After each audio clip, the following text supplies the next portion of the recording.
Dear chess friends, this is Štěpán Žilka. Welcome on Royal Chess channel, and in this video I will show you some tricks you can try in Rook and King against Queen and King. It's lost, of course, but it's very hard for the attacking side to actually win it within the 50 moves rule. I already drew it in a couple of training games against very strong players.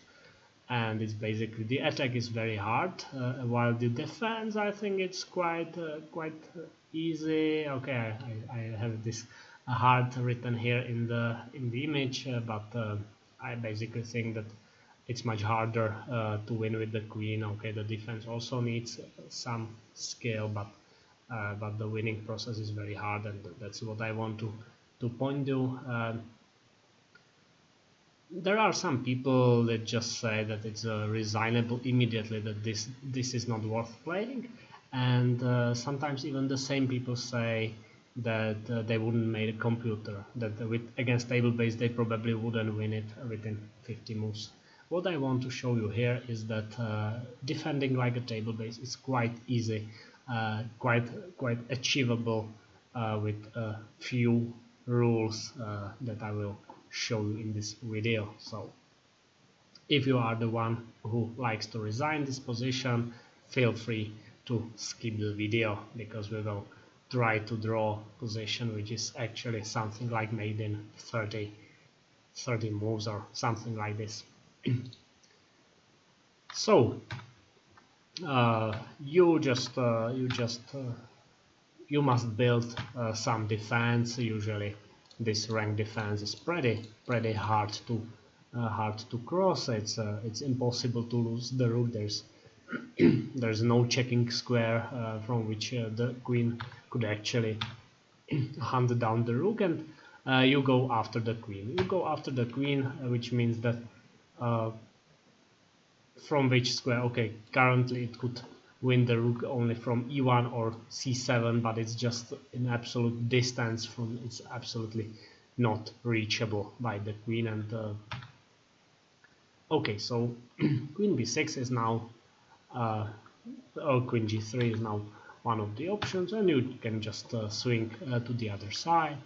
And the first thing is that you might upset your opponent a bit already in this type of position, that he might not be absolutely sure how to proceed in this type of position. So he goes after the rook, and you go immediately on the other side, king f4, and you just run away. And this is basically what you want, this king to be far from your king. This is quite good. Of course, the attacking side, once it surrounds the rook in such a way that it will be lost on all the squares on the board, there's a problem, of course, for the rook, and that's of course also the reason why the endgame is not drawn in the first place.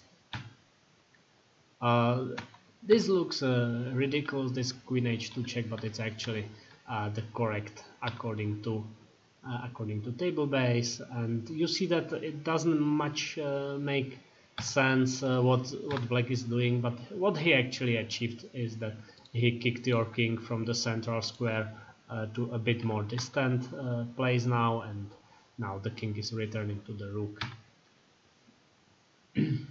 So now it's obvious that okay, or I have this painting here, these files with queen being on this side of the board. It's obvious that your rook will never ever be safe on a4, b4, c4, and the king is going after your rook, so you will probably lose the fourth rank. So is it over? It's not over, and it's not even close to that. Now it's ideal start to go with this rook h8, just threatening with checks from here, and in this position the correct move is queen a3, which is something I am not sure I don't think a move like queen a3 in this position is so easy to reach for your opponent with limited time, with no knowledge of this endgame. something like this is not easy. Okay, of course he has different moves, but queen a3 is, for example, the best one here.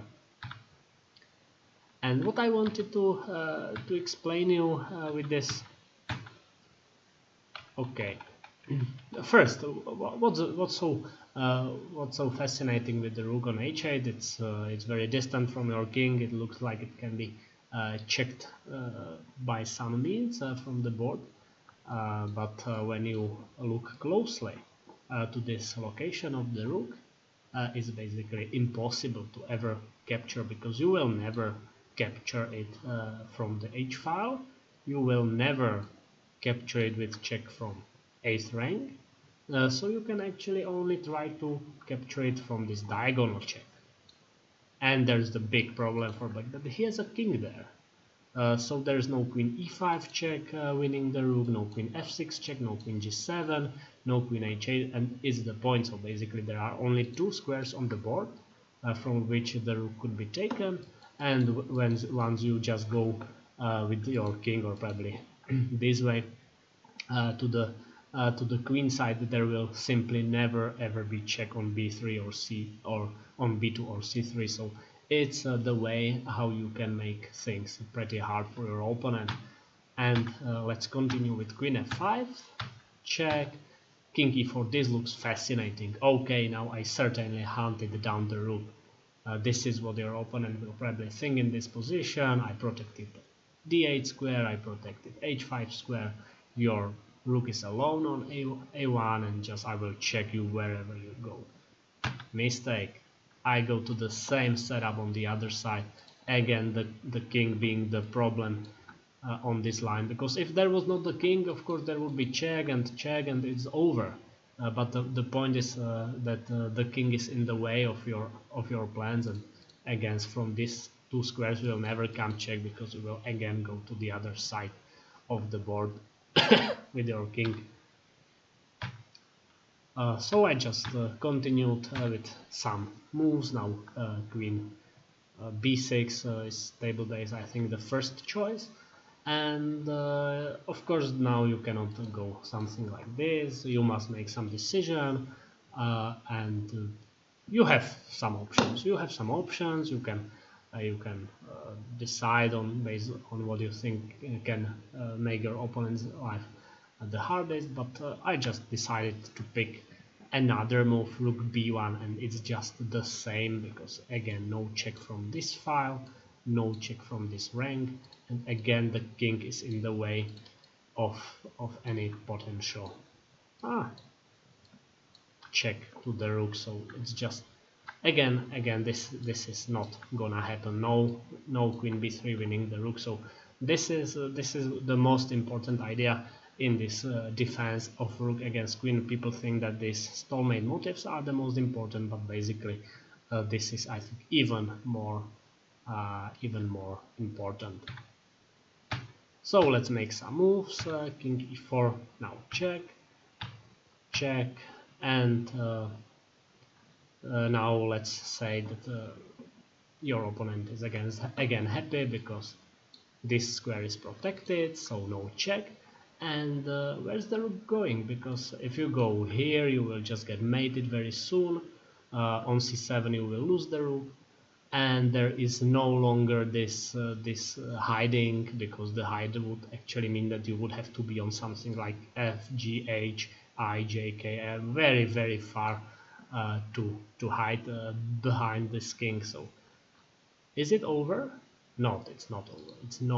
It's not even close to that. You go rook d8, and it's actually very strong to check the rook even here, because your king will be hiding on squares around somewhere around here, and actually the only square which can check the rook when you are running here, if you are on the e file, if you are on this if you are on d1 or d3, there is not a single square on the board. Okay, if you are on d1, there's not a single square on the board, and there are some corresponding squares. Okay, if you are on d3, then the only square is on d1 to check from the queen. If you are on d file, there's the only square on d2, and when you are on the f file, the only square is on f2. But it's just possible, and it's very easy just to hide correctly. And there's this queen b5 check. You have this option of playing rook d3, which means options of black are more than limited in this position. So queen b5, and after 25 moves, which were not the most precise according to table base for black, but we are just in the half of the time and of this 50 moves rule, and we are now in this very solid 6th rank defense, and you can hope. So let's see some lines. Queen h6, king d4, now going after this rook. Yeah, maybe trying to surround the rook to go with the mating ideas. And in these positions you have again two options. You have either the very well-known type of moves, rook h7, at your disposal, which is one of the possible lines. And in this position, for example, check, and again, you know, this opponent just protects this square, just leaves the rook on the open space and says, okay, now your rook must be hunted down, and you say no, rook e7, and it's just terrible for black, because now it's probably not even winning according to table base. After 31 moves of play, this black just achieved nothing, and you can see that check, king e2, and the only space from where you could check the rook are these two squares, which you will control with your correct king moves, and from d file it's just never coming the check. So okay, you must avoid also checks from d8 or f8, but just look at this check, king, queen f5, and where are you? How can you possibly check the rook from the board? So let's just go like this, and just you want to approach this c3 square check, but how do you do that? I am just going on this light square, and when the king is on light square and rook is on dark square, you certainly doesn't win the rook with the diagonal check. You doesn't win it with file check, because it's protected by the rook, and now black would be completely frustrated that the rook is again not dead. So this king would be, this would be ridiculous. This rook would be laughing to him. So this is one option, this rook a7, and the second option is try to induce even bigger blunder by your opponent with this rook a4 check, which is not that good, but it has some trick that you can go here, and now this is terrible situation for black again. It looks perfect now that the rook is surrounded, right? After rook e6 there is rook f7 check on this open board. It's obvious that it will be dead. It's just with these checks of the queen, just the rook cannot survive on these squares. But this rook e3, it's immediately throwing all black's play because taking the rook is a stalemate, and this is just very bad setup for black. King c1, rook e2, rook e4. This is the main line, and this is I think another minimum 15 moves from reaching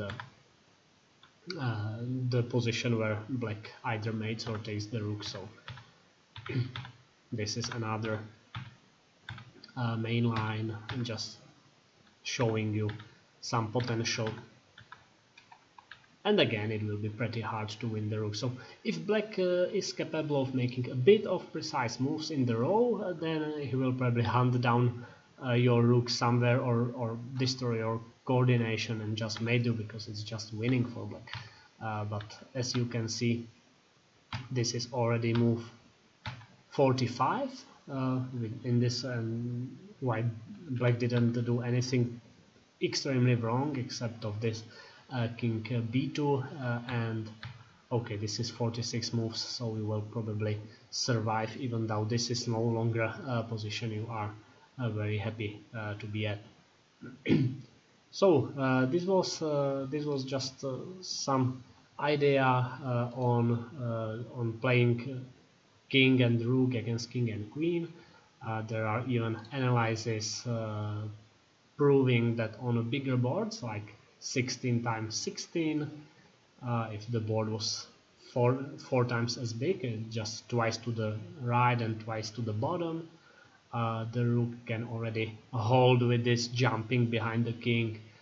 The board is so big with all the checks possible, and it's just not like that once the rook is away from the king is that it's nowhere close to that. So remember the stalemate motives, this rook e2, this rook e3 I was showing you on the very end, this idea, and there's a lot of stalemate motives. I don't know, just let's put it, I don't know, let's just make some moves like this.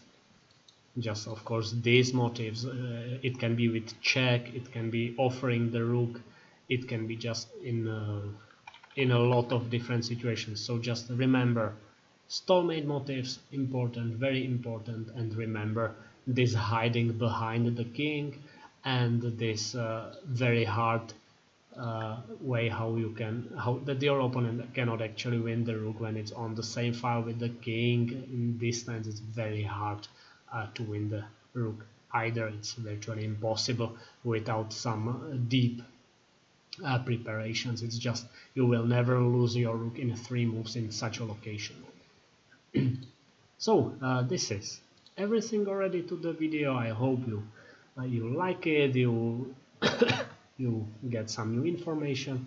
Maybe it will save you half a point one day, maybe it will save you half a point with the queen, being aware of all these situations. And I hope you like the series. This is Štěpán Žilka on Royal Chess channel. Thank you for watching and see you next time.